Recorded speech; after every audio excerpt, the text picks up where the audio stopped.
السلام عليكم ورحمة الله وبركاته. ازيكم يا حبايبي؟ عاملين ايه؟ يا رب تكونوا بخير دايما يا رب. النهارده جايلكم بقى باكله اقتصاديه مفيش بعد كده.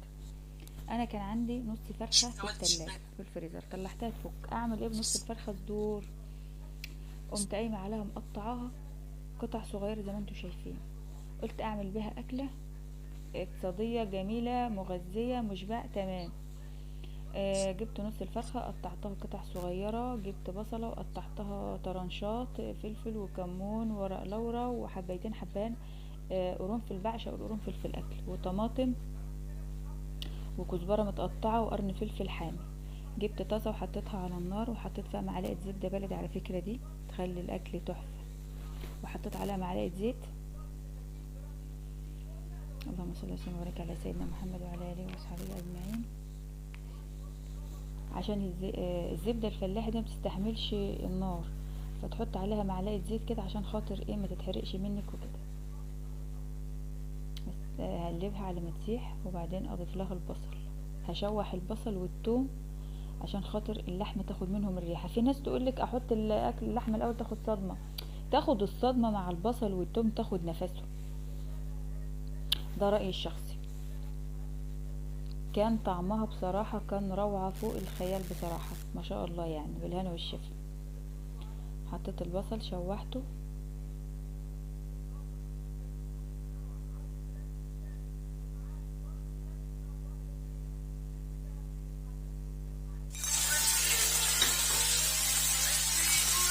هقلب كويس في السمنه لحد ما تدبل معايا. وحطيت التوم وهقلبه كله في بعضه عشان ياخد من بعض كده، يبقى نفسهم حلو كانت ريحتهم طالعه بصراحه، كانت ما شاء الله جميله.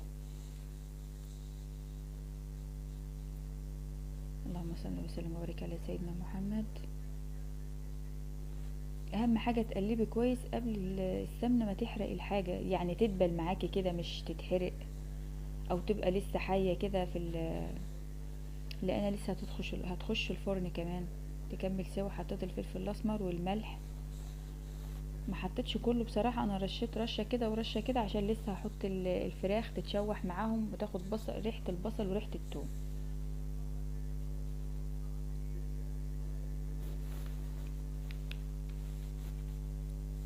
اللهم صل وسلم وبارك على سيدنا محمد.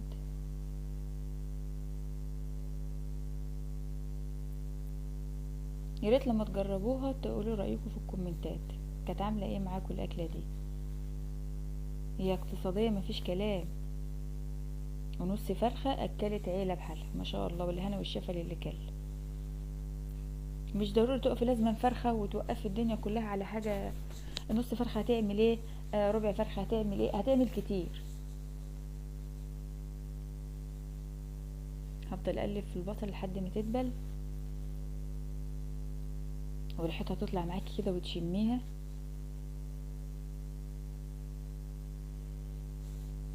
هضيف الفراخ واقلبها برضو، هفضل اقلبها لحد لونها ما يغير. هقلب.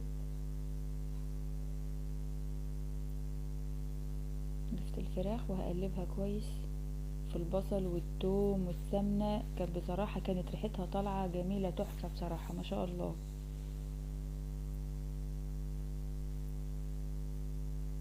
هقلبها كلها كده لحد ما اشوفه لونها بدأ يغير اهو. وهحط عليها دلوقتي الثوم الفلفل الاسود، وهحط الملح، وهحط ورق اللورا، وهحط الحبهان بيخلي اللحمه ريحه خطيره، ودي كزبره وشبت معلقه كده في السريع. بصراحه كانت مخليه الريحه والطعم وبتزود من قيمتها الغذائيه كمان.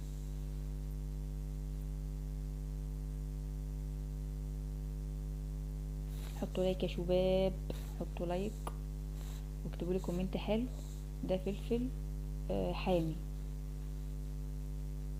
كان مداها ايه، كان بيخلي فيها سنه حرقيه شويه، كانت جامده بصراحه.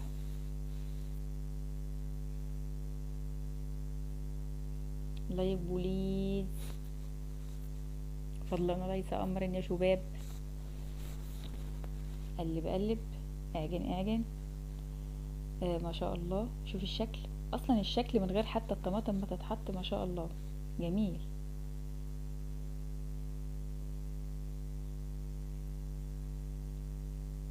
الطماطم وقلبي بقى، اديها تقليبه كده حلوه في الطماطم كده، خليها تشرب منها وتشرب من الطماطم، والطماطم تشرب منها، والبصل والثوم وكل الاضافات اللي احنا ضفناها عليها تخلي لها طعم جامد.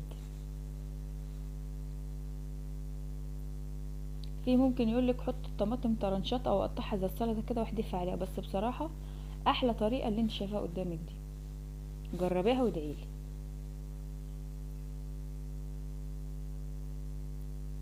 انا سبتها شويه وكنت هنا مقطعه 4 حبات بطاطس، مقطعهم قطع صغيره كده، انا قصدي اقطعها كده. كانت ما شاء الله بصراحه، هتشوفوها دلوقتي بعد ما خرجت من الفرن. والف هنا وشفا. ارجو بس تشتركوا في القناه وتفعلوا سر الجرس عشان يوصلكم مني كل جديد. هضيفها اهيت، وما تخليش حاجه توقفك تقولي مفيش اصل اسعار غير نص فرخه ربع فرخه، اعملي زي ما انت شايفه كده. الطريقه دي اقتصاديه وجميله ومغذيه وهتاكلك انت وولادك كمان وهيفيد كمان. البركه دي بتاعت ربنا. دي بعد ما ضفت الحاجات دي كلها عليها ودخلتها الفرن، تتسبك بقى مع نفسها وتلف كده، واكله خفيفه كمان اللي عندهم معدتهم مش مظبوطه. الف هنا وشفا يا حبايب قلبي، مع السلامه.